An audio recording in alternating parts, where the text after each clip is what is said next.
On the screen as well, but you have a Bible handy, it's good to read along. Let's read from verse 1, the very first verse of the Bible. In the beginning, God created the heavens and the earth. Now the earth was formless and empty, darkness was over the surface of the deep, and the Spirit of God was hovering over the waters. And God said, "Let there be light," and there was light. God saw that the light was good, and he separated the light from the darkness. God called the light day, and the darkness he called night. And there was evening, and there was morning the first day. And God said, "Let there be a vault between the waters to separate water from water." So God made the vault and separated the water under the vault from the water above it, and it was so. God called the vault sky, and there was evening, and there was morning the second day. And God said, "Let the water under the sky be gathered to one place, and let dry ground appear." And it was so. God called the dry ground land, and the gathered waters he called seas. And God saw that it was good. Then God said, "Let the land produce vegetation, seed-bearing plants, and trees on the land that bear fruit with seed in it, according to their various kinds." And it was so. The land produced vegetation, plants bearing seed according to their kinds, and trees bearing fruit with seed in it according to their kinds. And God saw that it was good. And there was evening, and there was morning the third day. And God said, "Let there be lights in the vault of the sky to separate the day from the night, and let them serve as signs to mark sacred times and days and years. And let them be lights in the vault of the sky to give light on the earth." And it was so. God made two great lights, the greater light to govern the day and the lesser light to govern the night. He also made the stars. God set them in the vault of the sky to give light on the earth, to govern the day and the night, and to separate light from darkness. And God saw that it was good. And there was evening, and there was morning the fourth day. And God said, "Let the water teem with living creatures, and let birds fly above the earth across the vault of the sky." So God created the great creatures of the sea and every living thing with which the water teems and that moves about in it, according to their kinds, and every winged bird according to its kind. And God saw that it was good. God blessed them and said, "Be fruitful and increase in number, and fill the water in the seas, and let the birds increase on the earth." And there was evening, and there was morning the fifth day. And God said, "Let the land produce living creatures according to their kinds, the livestock, the creatures that move along the ground, and the wild animals, each according to its kind." And it was so. God made the wild animals according to their kinds, the livestock according to their kinds, and all the creatures that move along the ground according to their kinds. And God saw that it was good.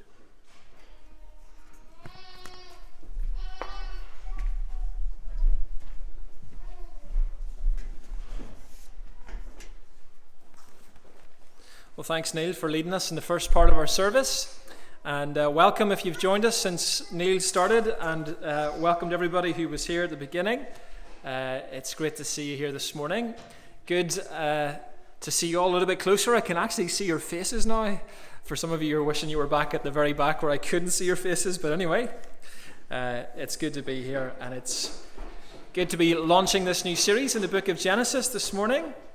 I'm very excited to look at this together with you this morning. As you saw where Neil finished, we're finishing just halfway through day 6. We're going to go through to days 1 to halfway through day 6, and then we'll look at the second half of day 6 and day 7 next Sunday. As we begin, our Daniel, who was born in 2020, he's now 16 months old. And he's starting to get to the stage now where we're anticipating his first words. If you've got babies, you'll know about this, or children of your own. It's a big moment, isn't it, in the life of a family, waiting for the first words of your child. We anticipate waiting to see what's he going to say, what's going to be first off of his lips. And of course, when mommy's not looking, I'm sitting looking at him at the face going, "Daddy. Daddy." And of course, when Daddy's not looking, I'm pretty convinced she's doing the same.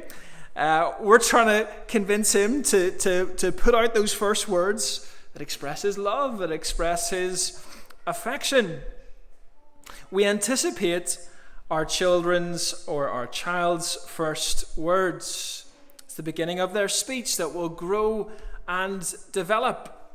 And as we come to Genesis chapter 1 this morning, I'd love us to come with that same sense of anticipation that we have for our baby's first words. Because what we have here in Genesis chapter 1 is God's first words to us. His first words to us, except, of course, with a massive difference. We've got a complete role reversal. Rather than the parents waiting on the baby's first words, this time it's the baby's waiting on the parents' first words. So today we're coming back to the beginning. We're coming back to the start. That's literally what Genesis means. It's the book of beginnings. In the beginning, in the original, that's the title for the book. We have Genesis. This is the beginning of God's work to make the world, to make the universe, to make us. And it's the beginning of his plan to redeem the world as well. Everything, everywhere, including us, including you, we trace our origins, we trace our story back to this moment. Genesis chapter 1, verse 1. This is all of our beginnings. And so we're going back to the start, and my goodness, don't we need to go back to the start? If ever we needed Genesis, well, we need it now. We need it in our day. We live in a generation that is increasingly moving away from its Christian moorings. Things that seem so obvious 20 and 30 years ago in our culture are certainly not very obvious these days. Is marriage between one man and one woman, or is it a little bit more flexible? Is gender something that is given to us from birth, or is it something that I feel free to choose? Do us human beings, do we have any real value, or are we just slightly more intelligent monkeys? These questions, these things that seem so obvious in our culture, well, Genesis is going to confront us. Genesis will be a little bit uncomfortable at times for us. And yet we need Genesis more than ever, because we live in a culture that is so lost from its moorings. It's like a sailboat bobbing about in a storm, shifted this way by wind or shunted by a wave that's pushing in a direction. Whatever's popular, whatever the wind of popularity or the wave of what's acceptable, that's the way the boat is going in our culture. No moorings anymore. And so Genesis will be and is like an anchor for us.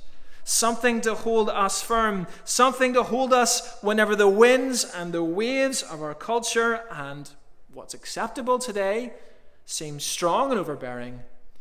We have an anchor for us. We need Genesis. We need to come back to the beginning. And so we're going to do that this morning. And we're going to have a look at this passage, verses 1 to 25, in two parts. First of all, God creates everything out of nothing. Second of all, God creates by his word. So first of all, let's have a look at God creates everything out of nothing. Let's have a little thought experiment. I want you to imagine in your mind a time when there was nothing. Nothing at all. No animals, no people, no trees, no birds, no fish, no sky, no stars, no earth, no time, no you. Nothing. Nothing at all, except there wasn't really nothing, was there? Have a look at Genesis chapter 1, verse 1, if you've got your Bible open. In the beginning, God. In the beginning, God. There wasn't nothing, there was God. He has always existed. He's before anything. God is uncreated. We'll never be able to fully wrap our heads around that, because everything in the creation has a beginning and has an end, doesn't it? Including us, but not God. He was there at the beginning. And everything else has only come into being because he willed it to be. He made it. And so we shouldn't rush past Genesis 1 verse 1. Because it tells us a lot about this world and about the God who has created it.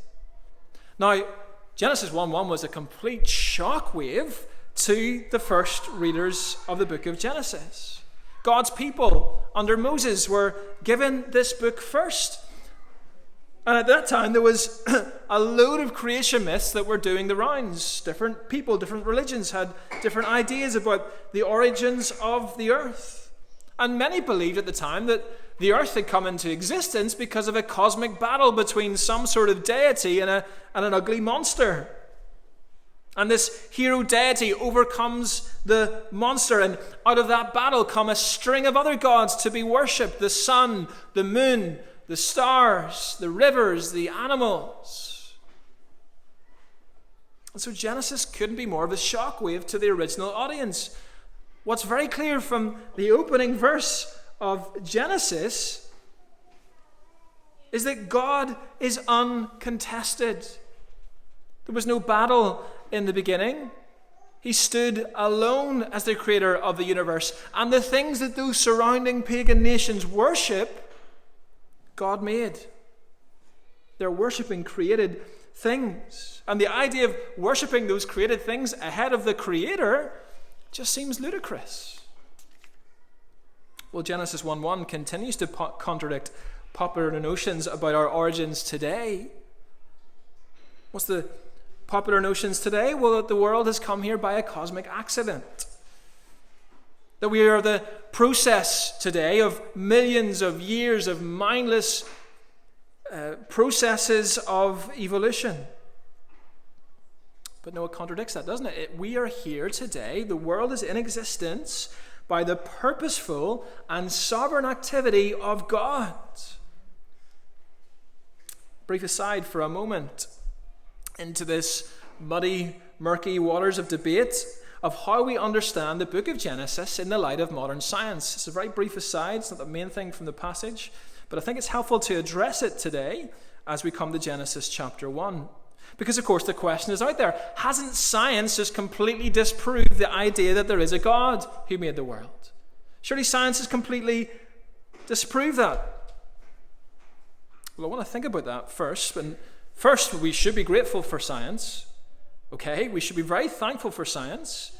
That we go to hospitals and receive good health care today. That we can even record this and broadcast it out on the internet. Science, technology, research has all been useful to benefit our lives in so many ways today. But ultimately, science is completely unable to disprove God's existence or disprove his hand in creation. There's three main ways that Christians understand Genesis 1 today. I'm going to outline those three briefly for us now. First is young earth creationism. Second is old earth creationism. And third is evolutionary creationism. So first of all, the young earth creationism position. How do people in this camp understand Genesis 1? Understand it that they're unconvinced by modern scientific theories about the origins of the earth. And they understand Genesis 1 as 6 literal days. Rather than billions of years, it's proposed that the earth is in fact thousands of years, probably a cap of about 10,000 years. It's the young earth position. Second of all, there's old earth creationism. Old earth creationism is completely unconvinced by the vast majority of evolutionary theory, but it understands that the earth is much, much older than is suggested by the young earth guys. It would see not 6 literal days in the story of Genesis chapter 1, but 6 time periods in Genesis chapter 1. Young earth creationism, old earth creationism. Evolutionary creationism is another position that some Christians would adopt, and that is the position that accepts the evolutionary theory that's proposed in the world today, but seeks to somehow amalgamate that with Christian belief, that somehow God guided the evolutionary process. I'm going to show my hand in saying that I fall into the young earth creationist camp. But I have to say that not because of science. I wouldn't pretend to be in any great way knowledgeable about science. but I fall into that category because it makes the best sense of the Bible for me. And that has to be our position as Christians. See, I think the other views create more questions than answers about how we understand the Bible, which must be our first point of reference and not science.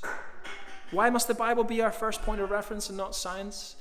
Because ultimately, God is the one who has inspired the Bible. He's the one who's given it to us. We are understanding that this God who spoke the whole creation into existence is the God who is without fault. He is without error in what he says. And so scientists would never claim to be without error, but God does.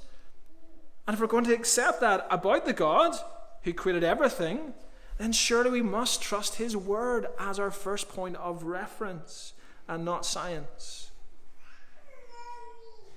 But I outline these other views to show that science can do many things, but one thing it cannot do, no matter what camp that you might fall into, is it cannot disprove God's existence.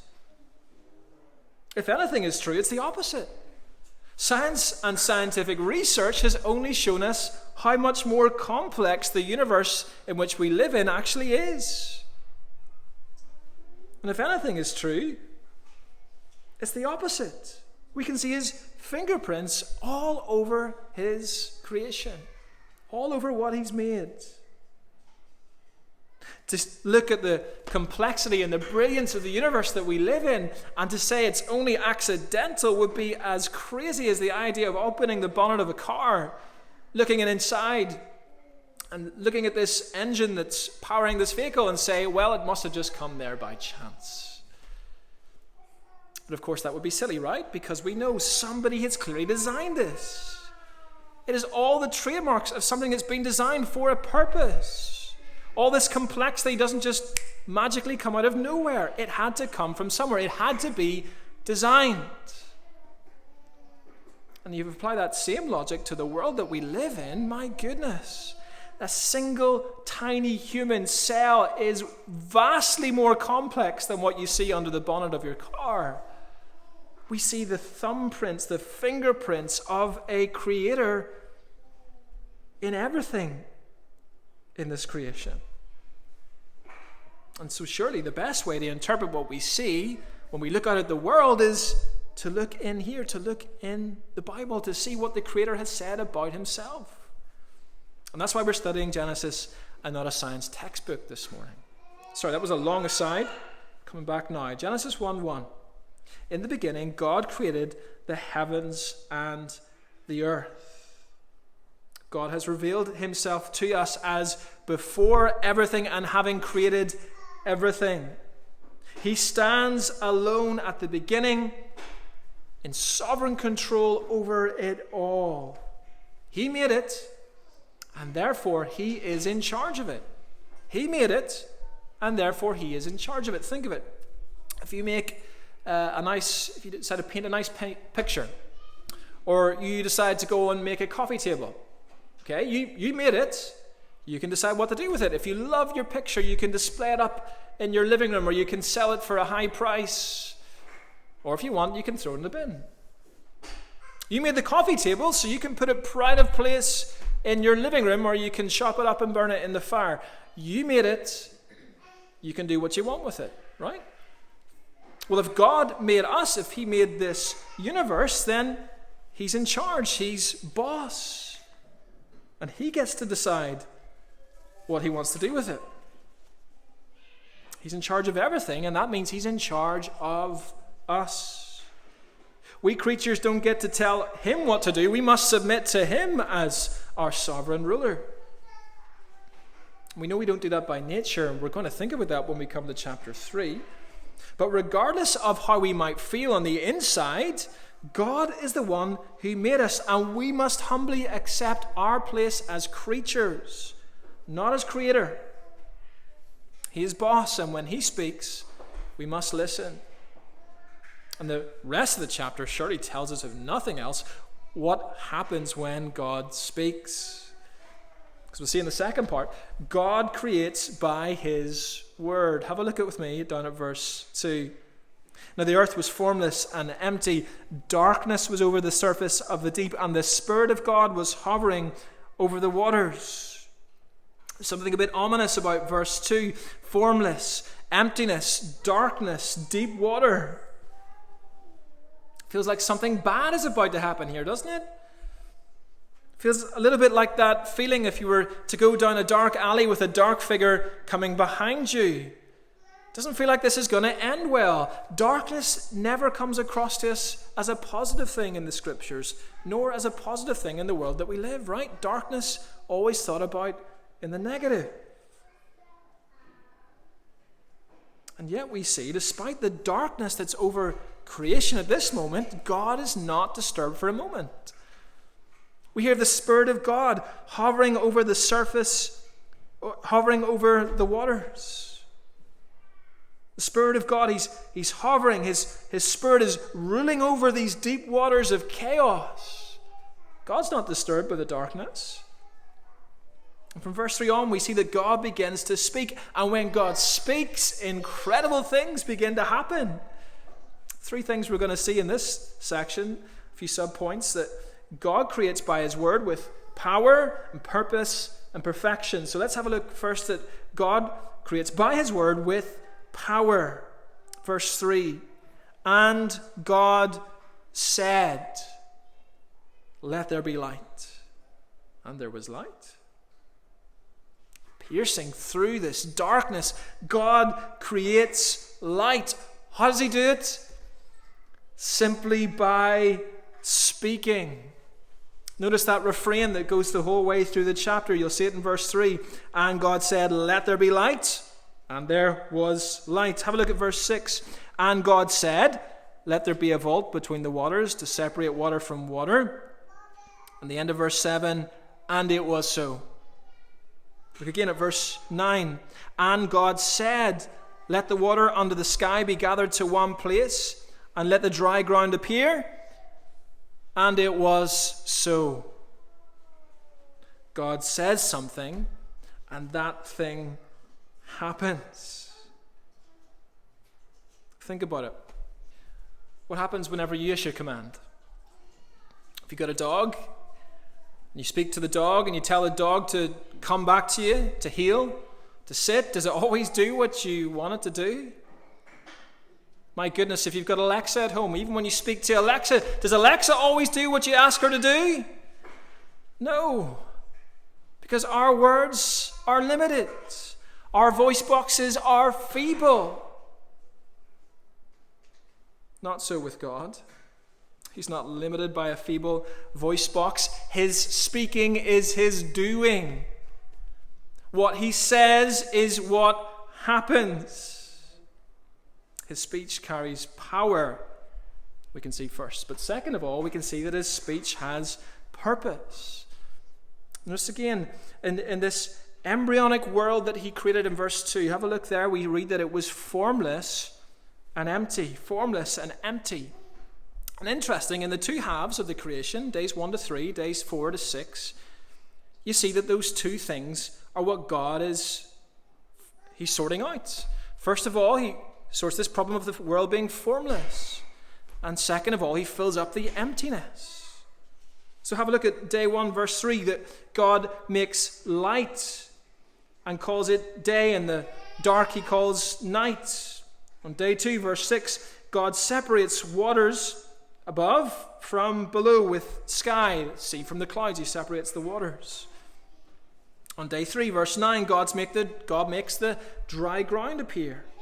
And so we begin to see form to this formless earth.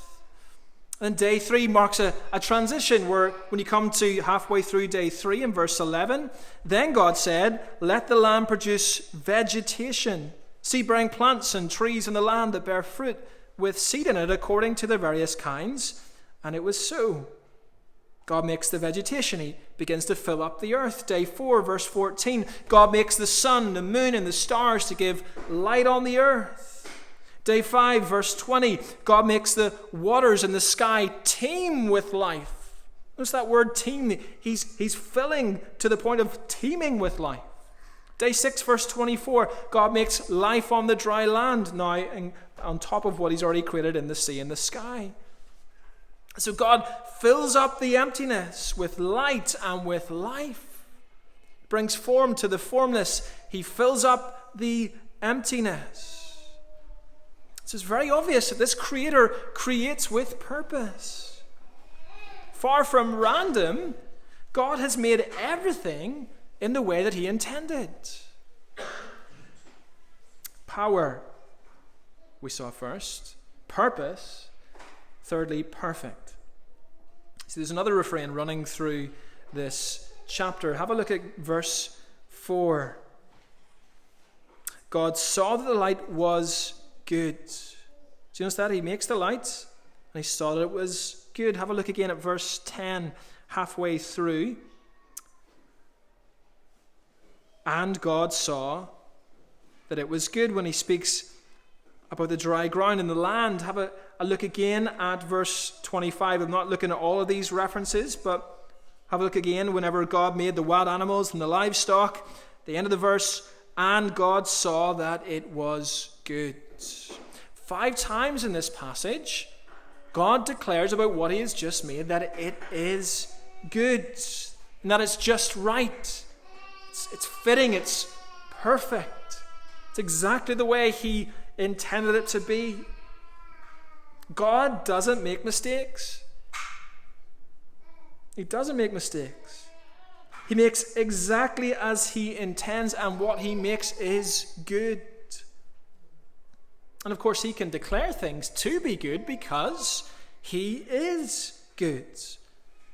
Think about it. What we're reading here is that God stands alone, sovereign, the only God of the universe.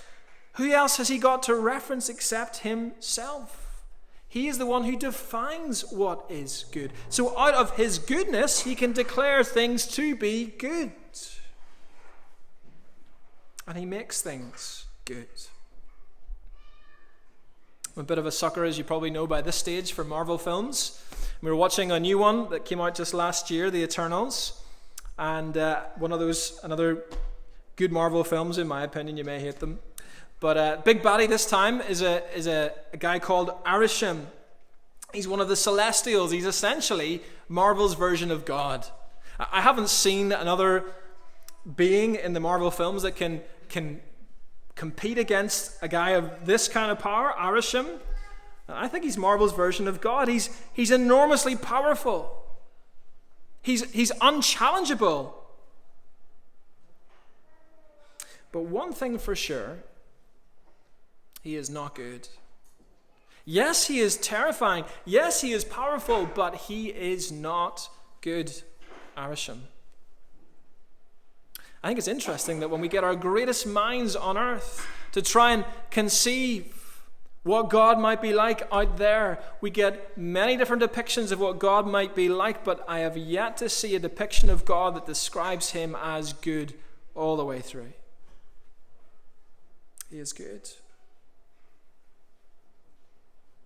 But the God of the Bible, the God of Genesis, he comes to us as good right from the beginning. What he makes, what the Creator makes, he makes good because he is good. See, the wonderfully relieving truth about the God of the Bible is, yes, he is powerful. Yes, he is terrifying. But my goodness, he is good. And as the story continues throughout the Bible, surely that only becomes more and more clear. Especially when we come to the New Testament and we read these astonishing words from John's Gospel. Maybe we'll put those up on the screen. John chapter 1, verse 1 that Neil mentioned to the children just a moment ago.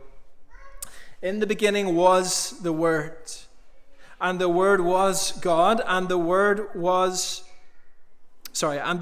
with God, and the Word was God. He was with God in the beginning. Through him all things were made. Without him nothing was made that has been made. God made the world through Jesus. Theologians talk about Jesus being God's agent in creation. Let that sink in for a moment. That completely blows all our small-minded notions about what God is like and what Jesus is like. Jesus was there from the beginning. He's God's Son, second person of the Trinity. He was the one giving form to the formless, filling up the emptiness with light and life. He was the one crafting distant galaxies and engineering the forces that hold our very planet and ourselves together. And isn't John's choice of words here fascinating? Isn't it fascinating? Of all the titles that he could have given to Jesus, did you notice the title in John 1:1 that he gives to Jesus? In the beginning was the Word. Now you have to wait all the way down to verse 14 in John 1 to realize that the Word he's talking about is Jesus. But we can know in the beginning was the Word. John chooses the title Word for Jesus. And so when we read of God speaking everything into existence, Genesis 1:1, we should identify that powerful Word as the eternal Son, as Jesus. And if we know God is good from Genesis, how much more do we know it from John? He is so good that he will stop at nothing to rescue his creation when it all goes wrong. And God knew it would go wrong. Throw another scripture up on the screen for you to see, because at the very end of the Bible, Revelation describes Jesus as the Lamb who was slain from the creation of the world. Well, how can he say that? I mean, wasn't Jesus crucified around about AD 33? Thousands of years after the words of Genesis 1:1. How can John say that Jesus is the Lamb who was slain from the creation of the world? But you see, God's rescue plan through the cross was not plan B. It was a plan from the beginning. It was so sure that God can say through John that Jesus is the Lamb who was slain from the foundation of the world. So certain was it that it was going to happen. He can say that it's a done thing from the beginning. Think of it. Jesus, the Word, made the very tree that he would be crucified on. Jesus, the Word, put in place in the earth's crust those iron deposits that would later become nails to nail his hands to that cross. The extent of God's great power and his great goodness we can only see fully through Jesus. A couple of points of application as we finish. First of all, God is powerful. If nothing else, we can see that. Genesis 1:1 isn't supposed to give us warm fuzzies, is it? Now, Genesis 1:1 is supposed to make us stand back in awe at this God who has created everything. This is a terrifying God. He is powerful. He is sovereign. He is the boss. He made us, so he gets to decide what to do with us. And he's also a God who speaks. He speaks into creation and he speaks his word. And so when he speaks as he has spoken in the Bible, well, surely we as creatures must listen, right? Surely we've got to listen. There are many competing voices in the world today, always vying for our attention, always trying to distract us, always trying to take us away. And so often there's a conflict between the truth of what God says and what the world is saying to us. There's a conflict. And when there's that conflict, for those of us that trust in this great Creator, there can be no competition. We must submit to God's world. He made us. He's boss. And we must listen. But secondly, we've also seen that God is good. And that means that we don't submit to him like a heavenly drill sergeant barking down commands from heaven. No, we've realized and we've understood that he is good. He is the God who out of his good nature has made everything good. So when he tells us to do something in his word, we can obey it, knowing he is good. And because he is good, he has spoken it for our good. We can trust him. He is powerful, but he's also good. So today, as we look at God's creation, let's acknowledge both his incredible power and his wonderful goodness. And let's seek to live our lives in obedience to him, knowing that he is powerful and he is good. Amen.